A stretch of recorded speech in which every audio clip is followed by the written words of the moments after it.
ఈ రాజ్యసభ ఎన్నికల్లో సంచలనం ఎవ్వరూ ఊహించని విధంగా మొత్తం 3 స్థానాలు ఏకగ్రీవం అవుతాయనుకుంటే జగన్మోహన్ రెడ్డి కుట్ర మరోసారి బట్టబయలైపోయింది. జగన్మోహన్ రెడ్డి కుట్రపూరిత మనస్తత్వానికి నిదర్శనం మరోసారి అడ్డంగా దొరికిపోయింది. అసలు జగన్మోహన్ రెడ్డి ఎందుకు రాజ్యసభ ఎన్నికల్లో ఈ కుట్రకి పాల్పడతా ఉన్నాడు, అసలు జగన్మోహన్ రెడ్డి అడ్డంగా ఎలా బుక్ అయిపోయాడు అనేది ఈ వీడియోలో వివరించబోయే ముందుగా ఇప్పటివరకు మన ఛానల్ సబ్స్క్రైబ్ చేయని వాళ్ళు ఖచ్చితంగా సబ్స్క్రైబ్ చేయండి, మరో 10 మందితో చేయించండి. ఇక విషయానికి వస్తే జగన్మోహన్ రెడ్డి తాను అధికారంలోకి వచ్చినప్పటి నుంచి నా ఎస్టీలు, నా బీసీలు, నా ఎస్సీలు అని చెప్పి, నా మైనార్టీలు అని చెప్పి సొల్లు కబుర్లు చెబుతూ వాళ్ళని ఏ విధంగా మోసం చేస్తున్నాడనేది మరోసారి బట్టబయలయ్యేటువంటి పరిస్థితి.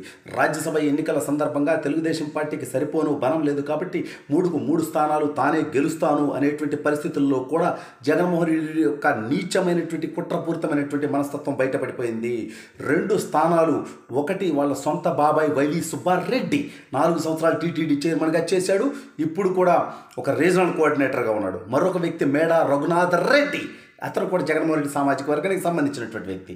ఇక మూడో వ్యక్తి గొల్ల బాబురావు అని చెప్పి ఆయన్ని పెట్టారు, ఎస్సీ సామాజిక వర్గానికి సంబంధించినటువంటి వ్యక్తిని. అయితే తెలుగుదేశం పార్టీ అభ్యర్థిని పెట్టి ఉంటే, అంటే వైసీపీలో చాలామంది ఎమ్మెల్యేలు, ఎంపీలు, ఎమ్మెల్సీలు, అనేక మంది కీలక నాయకులు విభేదించారు కాబట్టి ఇంకొక 20 మందికి పైగా ఎమ్మెల్యేలు ఆల్రెడీ జగన్మోహన్ రెడ్డి సీట్ ఇవ్వని వాళ్ళు కానివ్వండి, లేదా తెలుగుదేశంలో జాయిన్ అవ్వాలనుకునే వాళ్ళు కానివ్వండి, లేదా వైసీపీ ఓడిపోతుంది కాబట్టి పుట్టె మునిగిపోతుంది కాబట్టి ఆ దరిద్రాన్ని వదిలించుకుందాం అనుకునే వాళ్ళు కానివ్వండి, తెలుగుదేశం పార్టీ పెట్టిన అభ్యర్థికి ఓటేస్తే వైసీపీ నుంచి ఒక అభ్యర్థి ఓడిపోతాడు. ఎవరు ఓడిపోతారు మీరు అందరు గెస్ చేయండి. నా ఎస్సీలు, నా బీసీలు, నా మైనార్టీలు, నా అది నా ఇది అంటాడు కదా. అంటే గొల్ల బాబురావు గారిని గెలిపించి ఒక మేడా రఘునాథ్ రెడ్డినో లేదంటే వైవి సుబ్బారెడ్డినో ఓడిస్తాడా? లేదు. ఆ వైవి సుబ్బారెడ్డిని ఖచ్చితంగా గెలిపించుకుంటాడు, ఈ మేడా రఘునాథ్ రెడ్డిని ఖచ్చితంగా గెలిపించుకుంటాడు. ఓడగొట్టేది గొల్ల బాబురావు అనేటువంటి ఒక దళిత సామాజిక వర్గానికి సంబంధించినటువంటి వ్యక్తిని. అయితే ఎవరు ఊహించని విధంగా నెల్లూరు అంటే తెలుగుదేశం పార్టీ ఓకే, పూర్తి స్థాయిలో ఓటింగ్ లేదు కాబట్టి తెలుగుదేశం పార్టీ బలం 23 శాసనసభ్యులు కాబట్టి 45కు పైగా ఓట్లు కావాలి కాబట్టి తెలుగుదేశం పార్టీ ఆ ప్రయత్నం చేయలే. సరే, గతంలో 4 తెలుగుదేశం పార్టీ ఎమ్మెల్యేలని జగన్మోహన్ రెడ్డి కొన్నాడు కాబట్టి అక్కడి నుంచి 4 ఇటు వచ్చారు కాబట్టి ఎమ్మెల్యే కోట ఎమ్మెల్సీ ఎన్నికల్లో పోటీ చేసింది తెలుగుదేశం పార్టీ, ఘన విజయం సాధించింది. జగన్మోహన్ రెడ్డి 2 రాడు దిగింది, అది వేరే చరిత్ర.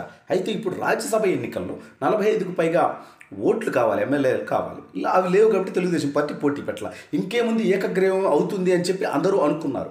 కానీ నెల్లూరు జిల్లాకు సంబంధించినటువంటి ప్రభాకర్ నాయుడు అనేటువంటి వ్యక్తి ఇండిపెండెంట్గా నామినేషన్ వేశాడు రాజ్యసభ ఎన్నికల్లో. ఏ రకంగా అంటే జగన్మోహన్ రెడ్డి దీన్ని అనుకున్నాడా? గొల్ల బాబురావు అనేటువంటి ఒక దళిత సామాజిక వర్గాలకు సంబంధించినటువంటి వ్యక్తిని ఓడించడానికి జగన్మోహన్ రెడ్డి కుట్ర పన్నాడా? ఎందుకంటే అతను నిజమైనటువంటి మనస్తత్వం అలాగే ఉంటుంది. ఎందుకంటే అతన్ని ఓడించి ఒకటి తన సామాజిక వర్గానికి సంబంధించిన వాళ్ళిద్దరిని గెలిపించుకోవడం తన టార్గెట్. ఇంకోటి ఏంటంటే ఇతన్ని ఓడించి, చూశారా దళితుడిని ఓడించింది తెలుగుదేశం పార్టీ అని విసర్జించేటువంటి ప్రయత్నం చేయటం. అంటే ఇతనే ఓడిస్తాడు. ఎందుకంటే ఇతను నిజంగా ప్రేమ ఉంటే గత 5 సంవత్సరాల్లో టీటీడీ బోర్డు చైర్మన్లుగా ఎవరన్నా ఒక బీసీకో, ఒక ఎస్సీకో, ఒక ఇతర సామాజిక వర్గానికి అవకాశం ఇచ్చావా?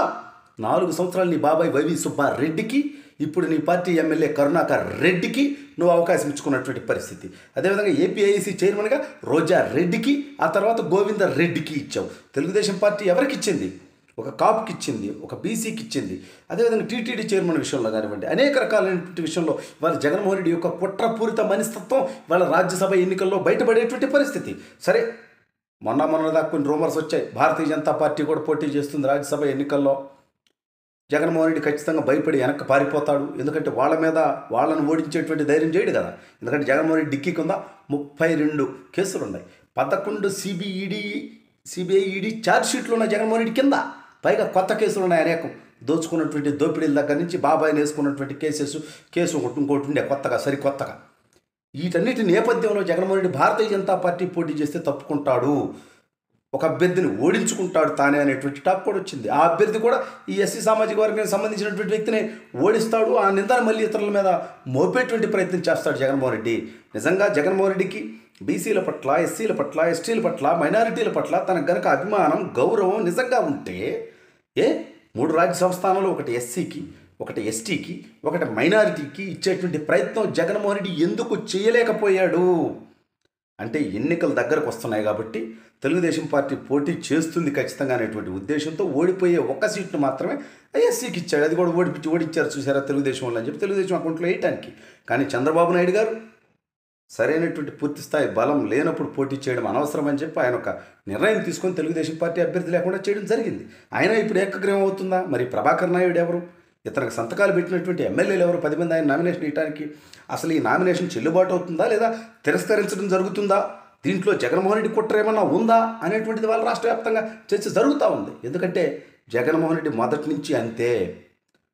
తెలుగుదేశం పార్టీకి సరైనటువంటి బలం ఉన్నప్పటికీ ఒక ఎమ్మెల్సీని వాళ్ళు ఎక్స్ట్రాగా పోటీ చేపించి మళ్ళీ తెలుగుదేశంకు ఓటేరేసారని చెప్పి వాళ్ళ పార్టీ వాళ్ళని నలుగురిని ఆ పార్టీని సస్పెండ్ చేసి ఇప్పుడు వాళ్ళని డిస్క్వాలిఫై చేస్తారంట, తెలుగుదేశంకు ఓటేశారు కాబట్టి. మరి 4 ఏళ్ళుగా మీతో అంటకాగుతున్నటువంటి వల్లభనేని వంశీని, మద్దాలి గిరిని, వాసుపల్లి గణేష్ని, కర్ణం బలరాం గారిని ఎందుకు మీరు వాళ్ళ మీద చర్యలు తీసుకోరు? వాళ్ళని ఎందుకు డిస్క్వాలిఫై చేయలే? కాబట్టి ఎన్నికల దగ్గరకు వచ్చే కొద్ది ఓడిపోతున్నా అనేటువంటి ఫ్రస్ట్రేషన్లో జగన్మోహన్ రెడ్డి అనేక రకాలైనటువంటి తప్పులు చేసి అడ్డంగా దొరికిపోతున్నాడు.